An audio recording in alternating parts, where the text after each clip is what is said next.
목사님의 출타로 제가 오늘은 말씀을 나누게 됐습니다. 제가 말씀을 잘 하는 사람은 아니지만 그래도 이 앞에 서게 되면 또 그래도 우리의 삶보다는 영적으로 이렇게 이야기할 수밖에 없는 이 자리가 이 자리입니다. 목사님은 늘 이렇게 설교를 하시기 때문에 항상 준비가 되어 있는 분이지만 우리는 또 이렇게 일을 하다 보면 아침과 또 저녁으로 바뀌게 말씀을 준비할 수밖에 없는 것처럼 다소 부족하여도 여러분이 듣는 그 말씀들이 하나님의 말씀이라는 것을 기억하시고 소자는 오늘도 특별히 제 개인적인 말보다는 기록된 성경의 말씀으로 이렇게 여러 성경절을 찾아보면서 주제절이 된 마음을 지키라는 이 말씀들로 오늘 말씀을 대신할까 합니다. 에베소서 6장 11절에 보면 11절부터 13절의 말씀을 제가 봉독하도록 하겠습니다. 앞에 성경절이 떴으면 제가 읽도록 하겠습니다. 마귀의 계계를 능히 대적하기 위하여 하나님의 전신 갑주를 입으라. 우리의 싸움은 혈과 육에 대한 것이 아니요 정사와 권세와 이 어두움의 세상 주관자들과 하늘에 있는 악의 영들에게 대함이라. 그러므로 하나님의 전신 갑주를 취하라. 이는 악한 날에 너희가 능히 대적하고 모든 일에 행한 후에 서기 위함이라. 자, 이 말씀은 육적인 말씀보다도 영적으로 우리가 사단과의 전쟁에서 어떻게 싸워야 되는지를 이 말씀을 사도 바울은 하고 있다는 것입니다. 우리는 육체적인 싸움도 하지만 믿는 그리스도인들은 영적인 싸움이 사실 더 중요하다는 것을 우리가 매일 느끼면서 살아갑니다. 오늘 그 사단에 대해서 서동 장로님도 말씀하셨지만 사단은 우리보다 훨씬 더 머리가 뛰어나고 모든 부분에 우리가 이길 수 없는 존재라는 사실을 우리가 알고 있는 것입니다. 오늘 전신갑주를 입으라 이 말은 우리 그리스도인들이 사단과의 정쟁에서 반드시 착용해야 될 거룩한 의복이라는 것입니다. 이런 거룩한 의복을 입어야만 우리가 하나님께서 주신 이 말씀으로 인하여 사단과의 전쟁에서 충분히 이길 수 있는 힘을 얻는 것처럼 오늘 여기 보면 전신갑주를 입으라는 말이 있고 전신갑주를 취하라는 말이 있습니다. 전신갑주를 입으라는 말은 부분적으로 취할 수도 있지만은 부분적으로 전신갑주 중에 투구를 취하고 이런 것도 있지만은 전신갑주를 취하라는 이 말은 제가 취하는 것과 입으라는 말이 뭐가 다른가 성경주석에 우리 여름교회 성경주석을 찾아보니까 전신갑주를 입으라는 말은 부분적으로도 입을 수 있지만 전신갑주를 취하라 이 말은 완전한 무장. 자, 완전한 무장에는 어떻게 영적인 삶에서 어떤 무장이 있습니까? 에베소서 6장 14절부터 17절은 우리가 갖춰야 될 영적인 복장들을 이렇게 얘기하고 있습니다. 첫째, 복음의 신을 신고 진리의 허리띠를 띠고 그 다음에 의의 호신경을 붙이고 그 다음에 복음의 신을 신고 믿음의 방패를 가지고 구원의 투구를 머리에 쓰고 성령의 검으로 아까 대항해야만이 우리가 사단과의 정쟁에서 이길 수 있다는 것입니다. 그러기 위해서는 우리의 마음을 잘 살펴야 되는데 사람의 마음은 시시때대로 변할 수 있는 게 사람의 마음이라는 것을 우리 자신들이 더 잘 알고 있다는 것입니다. 속된 말로 화장실 갈 때 마음 다르고 나올 때 마음 다르다는 것이 사람입니다. 아침에 마음 다르고 저녁에 마음 다르고 우리가 결정적으로 결정해야 될 때 우리가 이 마음으로 결정할까 저 마음으로 결정할까 할 때 보면 금세 내게 불이익이 조금만 오면 어떻게 합니까? 나의 편리한 쪽으로 결정하는 것이 사람의 속된 마음이라는 것입니다. 그런데 하나님께서는 사람을 어떻게 보시는지를 그 말씀을 통해서 보면 이렇게 합니다. 자, 하나님께서 원래 우리에게 하신 말씀은 너는 마음을 다하고 성품을 다하고 힘을 다하여 내 하나님 여호와를 사랑하라 하라는 것이 하나님께서 우리에게 원하시는 마음인데, 그런데 우리 인간들이 죄악으로 인하여 오늘 타락을 배웠죠. 여호와께서 이렇게 말씀하셨습니다. 여호와께서 사람의 죄악이 세상에 관영함과 그 마음의 생각과 모든 계획이 항상 한 것임을 보시고 땅 위에 사람 지으심을 한탄하사 마음에 근심하시고. 이게 사람의 본성이라는 것입니다. 사람의 본성은 악할 수밖에 없어요. 저 자신을 뒤돌아봐도 그렇고 악한 것이 사람입니다. 근본적으로 사람이 악하다는 거죠. 선한 사람도 물론 있지만 조금은 선한 사람과 또 조금은 악한 사람이 더 다를 수 있지만은 사람은 사람이 그 마음을 판단할 때는 위기의 때와 평안할 때의 사람의 마음이 전혀 다르다는 것입니다. 사람이 평안할 때는 마음이 항상 너그러울 수 있지만 어떤 사람이 그런 얘기를 하더라고요. 사람과의 사람 관계 속에서 아주 친하게 지내다가 그 사람에게 이게 위기가, 서로 관계 속에서 위기가 닥쳐올 때, 위기가 닥쳐올 때 극단적인 선택을 해야 될 때 그 사람의 마음이 드러난다는 것입니다. 제가 옛날에 아주 젊은 시절에 어느 사람과 굉장히 친하게 지냈어요. 그런데 그 옆에 있던 어떤 한 친구가 너무 친하게 지내니까 이렇게 하더라고요. 이 친구야, 너무 그래 가깝게 지내지 마라.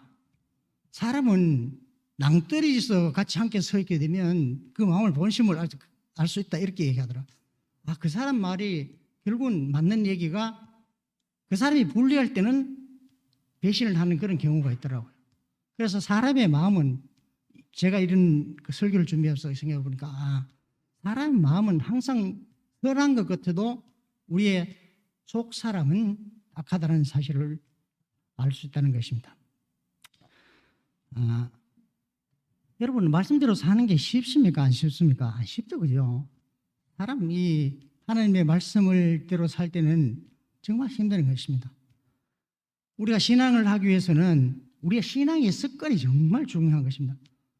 좀 전에 그 장로님께서 그 예배에 대해서 즐거움을 얘기하셨는데, 우리가 아침 저녁 예배 드리는 것도 습관이 들지 않으면 절대 그렇게 못해요.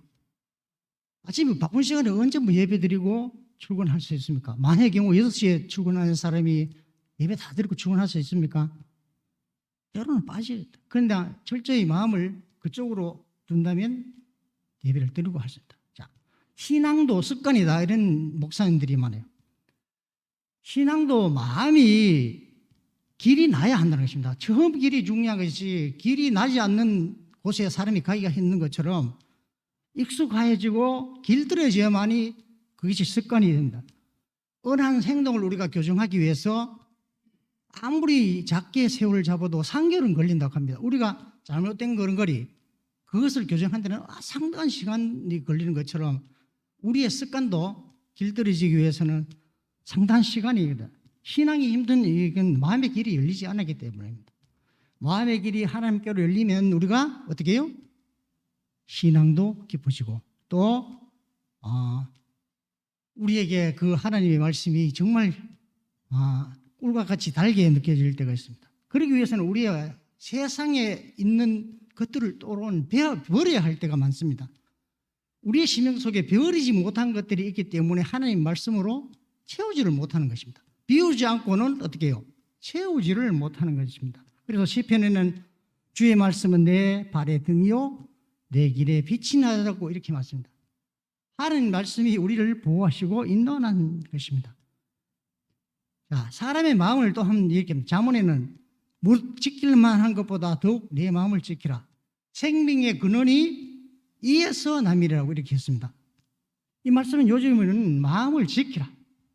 마음도 건강도 항상 우리 심령 속에 나왔다는 것을 우리가 알 수 있다는 겁니다. 어떤 사람들은 그리스도인이라고 하면서 하나님의 법은 중요하게 생각하면서 세상의 법들은 중요하게 않게 생각하는 사람이 많습니다. 우리가 교통 질서 또 사회적인 규범 이런 것을 잘 지켜야 되는데 요즘은 차를 모시는 분이시면 아시겠지만은 교통법규가 횡단보도에서 바뀌었어요. 이제 파란불이 와면 섰다 가야 될 그런 시기인데 제가 이렇게 가만히 보면 사람들이 그걸 잘 지키지 않아요. 거의 10사람 중에 7, 8사람은 안 지키는 경우가 많아요.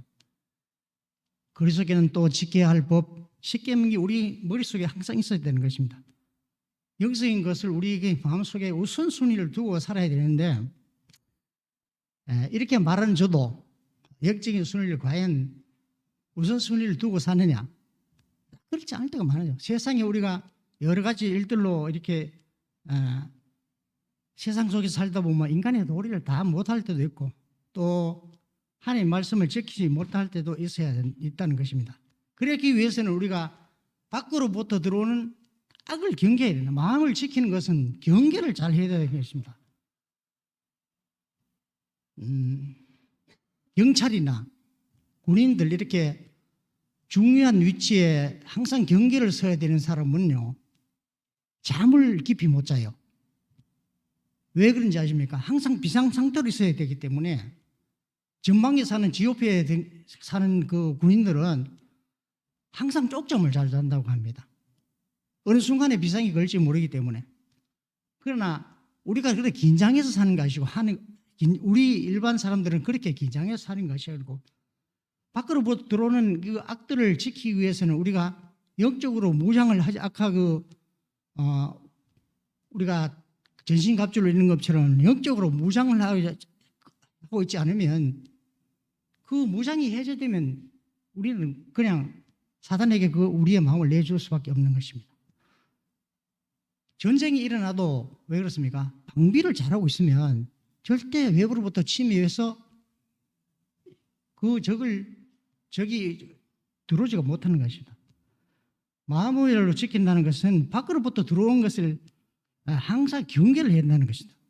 군인들이나 경찰들처럼 자기들의 직업에 충실하기 위해서 이렇게 항상 긴장하고 있는 것처럼 성경의 말씀을 우리가 믿는 사람들은 항상 강조하는 말이 하나님을 신뢰하고 하나님을 기억하라는 그런 말씀입니다. 사람과 사람 사이에도 신뢰가 쌓이기는 정말 어렵습니다. 그러나 신뢰가 무너지는 것은 한순간에 있는 거죠.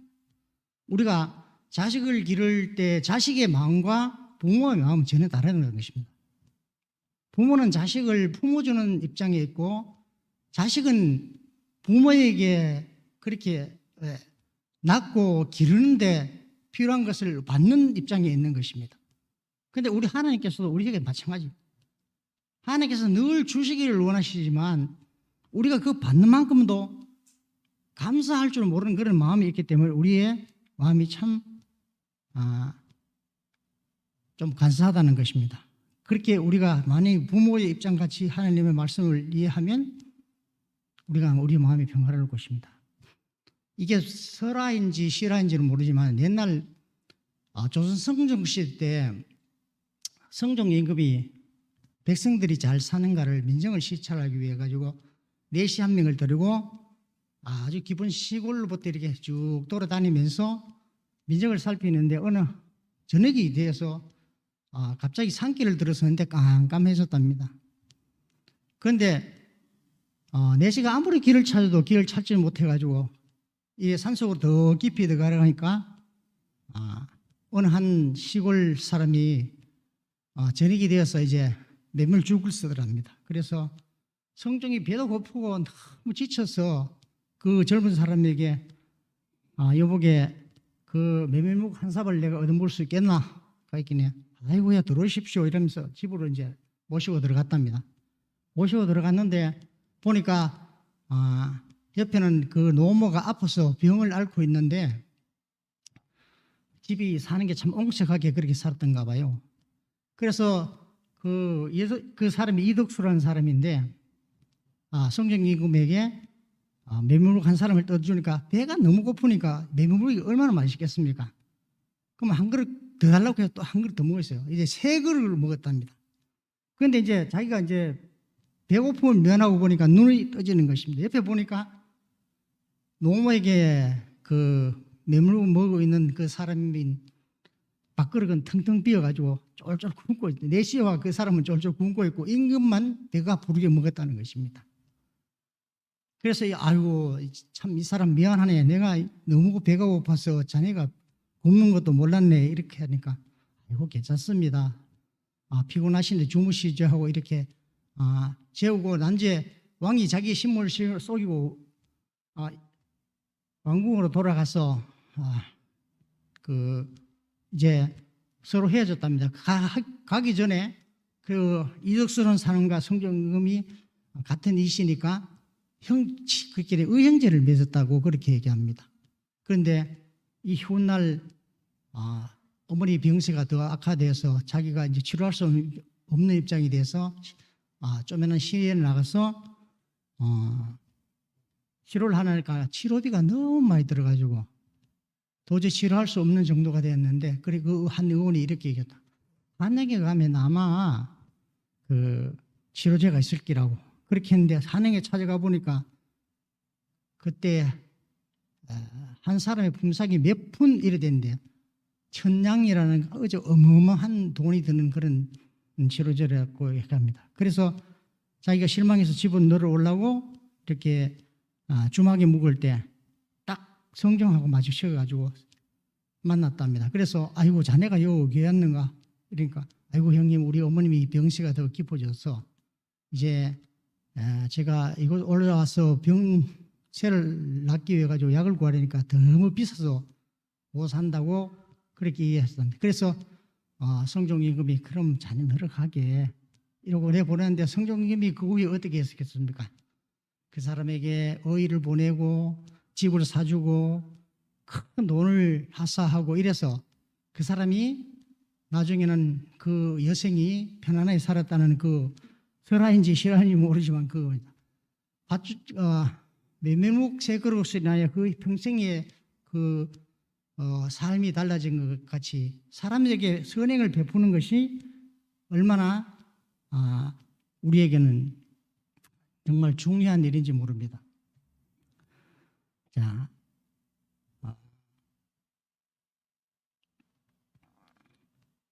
사실은 우리가 그렇게 알면서도 잘 못 살아가는 것입니다. 예수님께서도 그렇게 얘기했어요. 우리에게 행위적인 것보다 마음적으로 하나님을 사랑하는 것을 더 중요하게 생각하도록 이렇게 늘 말씀을 하셨어요. 마태복음 5장 3절에 이렇게 되는 심령이 가는 자는 복이 있나니 천국이 저희 것임이라고 산상설교를 통해서 그렇게 말씀합니다. 산상설교의 여러 문장들을 보면 행위적인 것보다 오직 말씀을 더 위주로, 또는 우리의 마음을 더 위주로, 애통하는 것, 온유한 것, 의에 줄인 것, 또 긍휼한 마음, 이런 것들을 보면 우리의 심령이 어떠해야만이 된다는 것을 예수님께서 말씀을 하시고 계십니다. 우리의 일상적인 생활 속에서 영적인 부분과 또 육적인 부분에 어느 것에 강점을 두고 사는지를 우리가 생각하게 됩니다. 그런데 예수께서도 이렇게 말씀하십니다. 내 보물이 있는 그곳에 내 마음이 있느라고 이렇게 말씀하셨습니다. 사실 맞죠? 우리가 아주 신앙적인 것 같아도 우리의 보물이 있는 곳에 우리의 마음이 있는 것도 사실입니다. 우리의 주변 환경도 여전히 마찬가지고, 사람이라는 것은 본성적으로 그렇게 할 수밖에 없는 것입니다. 우리의 주변의 환경도 사실 굉장히 중요합니다. 악한 동네에 살면 사람이 악할 수밖에 없어요. 사람이 주변 사람들로 인하여 우리가 그런 마음들이 물들기 때문에, 또 선한 사람들이 사는 곳에는 선한 마음이 들 수밖에 없는 것이 사람의 마음인 것입니다. 그래서 요한복음 1장 46절에는 이렇게 합니다. 나다넬이 가로되 나사렛에서 무슨 선한 것이 날 수 있느냐? 빌립이 가로되 와 보라 하니라 이렇게 했습니다. 우리가 성경을 자주 언급하는 것은 악한 곳 나사렛에 대해서 우리가 얘기를 많이 합니다. 나사렛 사람들은 보는 것을 보지 않고, 듣는 것을 듣지 않고, 들리는 것을 듣지 않고, 들리지 않는 것을 들으려고 그렇게 얘기하기 때문에 그들은 항상 마음이 악할 수밖에 없는 것입니다. 예수님께서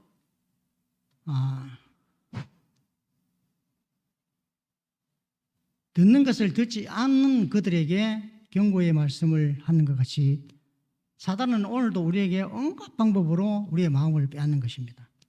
우리가 살아가면서 요즘은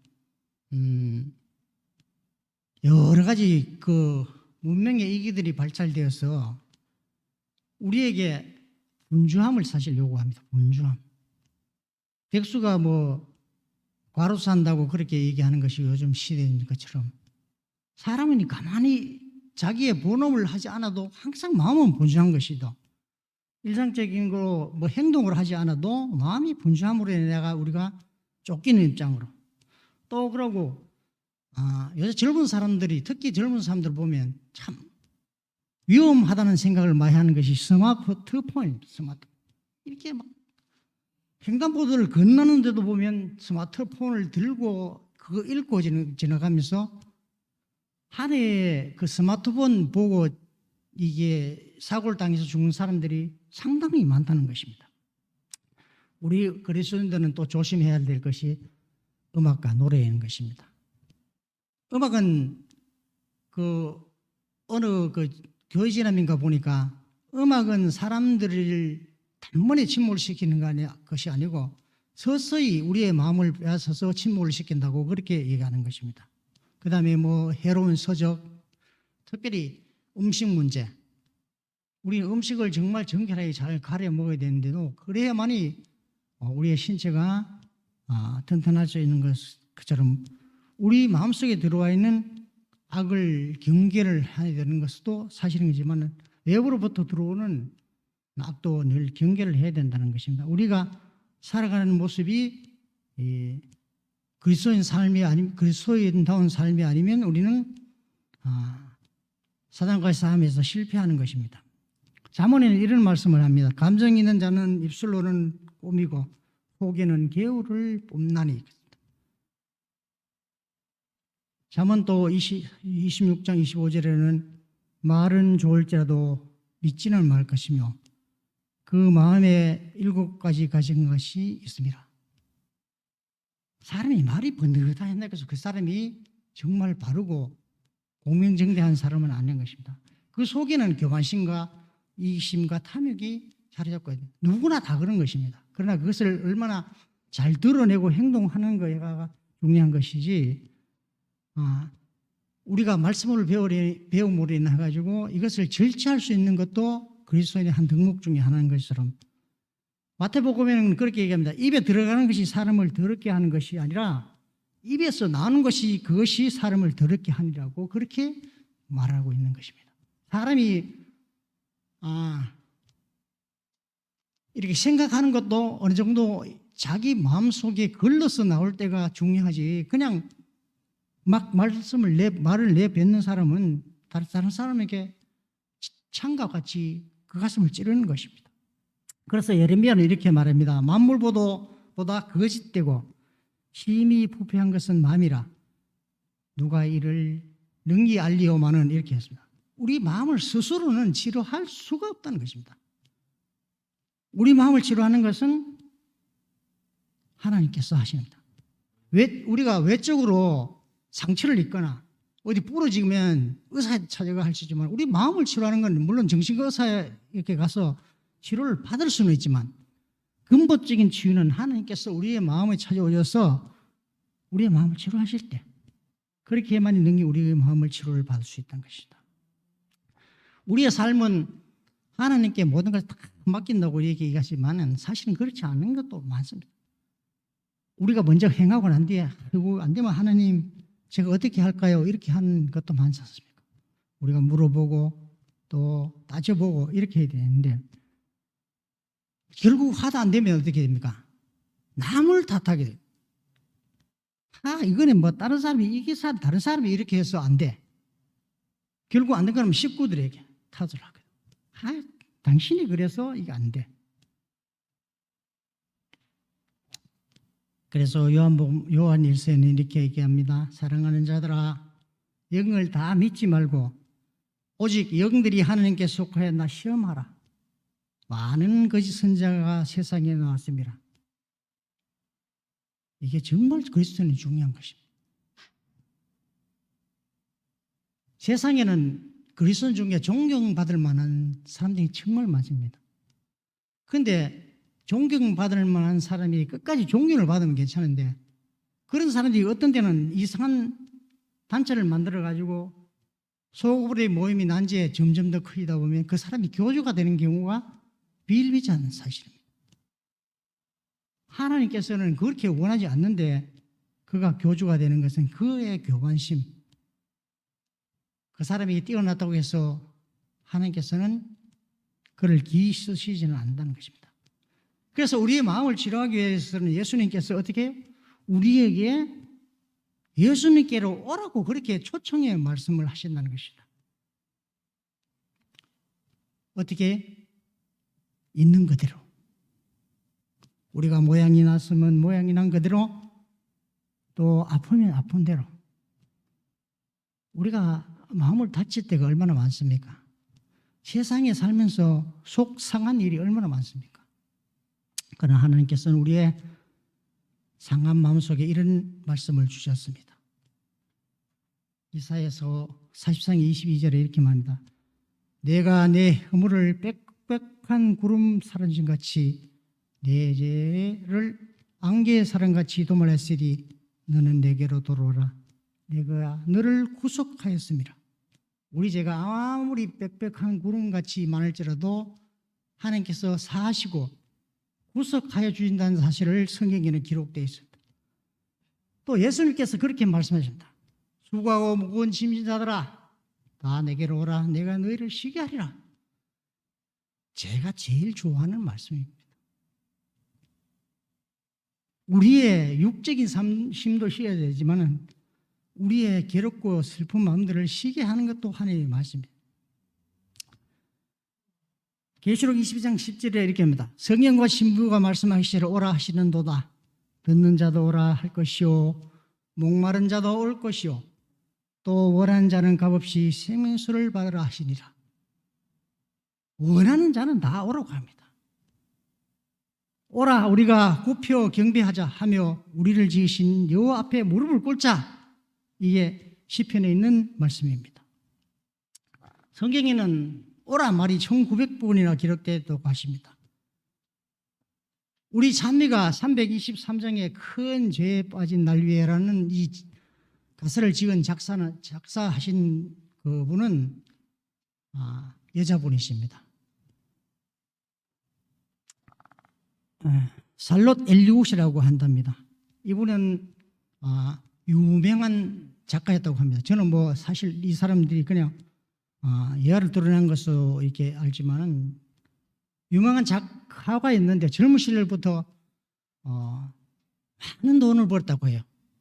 이 분이 목회자의 딸이라고 합니다. 목회자의 딸인데 돈을 갑자기 너무 많이 벌다 보니까 방탕한 생활을 하게 됐어요. 아주 방탕한 생활을 했는 모양입니다. 그래서 난치병에 걸리게 됐어요. 난치병에 걸리게 되니까 어떻게 됩니까? 절망하고 또 실망하고 아주 막 사람이 죽을 정도로 다 돼가니까 그 아버지 목사가 자기 자신은 딸을 뭐 어떻게 할 수가 없으니까 자기의 친구 목사를 그 딸에게 보냈어요. 그러니까 딸이 목사님 앞에서 고백하기를 목사님 저 같은 죄인도 하나님 앞에 용서를 받을 수 있을까요? 어떻게 하면 될까요? 이러니까 그 목사님이 친구 목사님이 그대로 나오십시오. 있는 그대로 나오십시오. 예수님께서는 당신에게 무엇을 요구하지 않고 있는 그대로 나오시라고 원하십니다. 그래서 이 가사를 보면 참 마음에 와닿는 것입니다. 1절에 큰 죄에 빠진 날 위에 주 보혈 흘려주시고 또 나를 오라 하시니 주께로 나아갑니다. 2절은 내 죄를 씻는 능력은 그 보혈밖에 없도다. 정하게 되기 위하여 주께로 나아갑니다. 큰 죄악 벗기 원하니 내 마음이 항상 약하니 주 보혈 공로 믿고서 주께로 나아갑니다. 내 죄를 사해 주시고 또 나를 영접하시니 그 허락 굳게 믿고서 주께로 나아갑니다. 우리가 그 지으신 분을 보지는 못했지만 이 가사를 보면 그분의 마음이 어떠다는 것을 우리가 알 수가 있죠. 사람이 보질 않아도 그 표현하는 이 글들이 그 사람 마음을 알 수 있다는 것입니다. 그래서 잠언에는 이렇게 말합니다. 인자와 진리로 내게 떠나지 않게 하고 그것을 내 목에 매어 내 마음판에 새기라. 우리의 마음판에 말씀을 새기라고 그렇게 얘기합니다. 시편에는 나의 하나님 내가 주의 뜻 행하기를 즐겨하오니 주의 법이 내 심령 속에 있나이다 라고 그렇게 했습니다. 예수 그리스도는 언제나 우리나 영원토록 동일하시니라고 히브리서에 우리가 얼마 전에 교과에 보면 그런 얘기 말씀.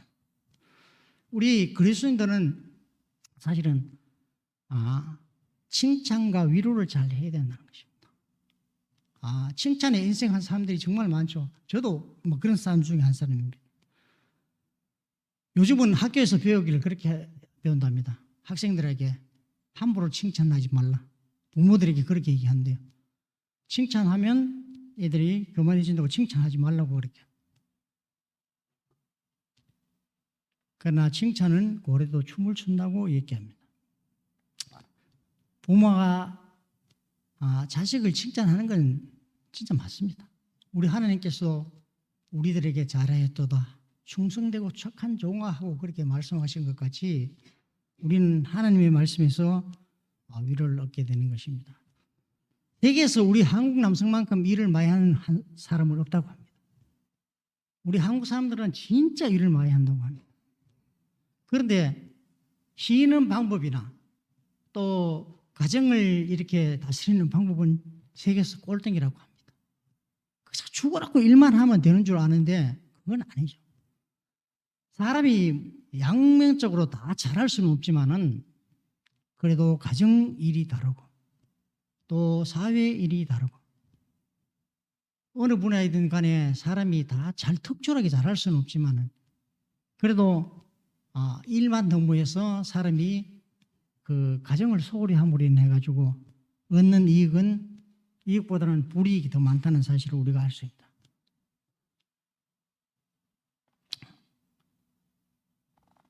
한 말씀만 말씀드리고 마치도록 하겠습니다. 사도행전 17장 11절에 있는 말씀입니다. 베레아 사람은 데살로니가에 있는 사람보다 더 신사적이어서 간절한 마음으로 말씀을 받고 이것이 그러한가 하여 날마다 성경을 상고하므로. 그리스도인의 양식은 사실은 육적인 양식보다 영적인 양식의 말씀을 늘 상고해야 된다는 것입니다. 안신학교도 그런 말씀을 드렸지만은 말씀을 파고 또 파면 그 속에 보물이 있는데 그냥 말씀을 등한히 하면 말씀이 우리 마음속에 들어오질 않아요. 왜요? 이따가 한 며칠 있다가 또 한 장 읽고 이러면 말씀이 이어지려 집중적으로 읽어야 되는데 우리는 그런 점에서는 우리가 진짜 해결을 봐야 돼. 우리는 저녁에 예배드릴 때 한 장 읽고 또 다음날 저녁에 예배드릴 때 한 장 읽고 이렇게 합니다. 그러니까 어떤 때는 영투성이 없는 것 같은데 우리가 이런 이야기를 할 때는 우리의 마음을 외부로부터 들어오는 마음, 그 악들도 경계를 잘 해야 되지만 우리 내면 속에 있는 것, 내면 속에 있는 우리 마음이 길을 잘 들어야만이 우리가 하나님 앞에서 우리의 믿음이 하나님 앞에 간절히 기도할 때 그 하나님의 말씀이 우리를 붙드는 것처럼 말씀을 받고 또 데살로니가 사람처럼 사는 것이 아니라 베레아 사람들은 사실 신사적이기 때문에 더 말씀을 상고했다고 하는 그 말씀처럼 우리가 말씀으로 집중하고 더 무엇보다도 그리스도인들은 개인적으로나 또 교회적으로나 구별한 삶이 되어야 된다고 저는 그렇게 생각합니다. 구별된 삶이 아니고 교회를 바라보는 것이 아닙니다. 우리 그리스도인의 생활을 보고 그 교회를 판단하는 것처럼 우리의 개인적인 생활이 어렵고 또 다른 사람들에게 선한 영향으로 비춰질 때 우리가 하나님의 빛을 반사하는 것처럼 베레아 사람처럼 우리가 그러한 심령으로 매일매일 살아가는 저 여러분 되시기를 바라면서 말씀을 마치겠습니다.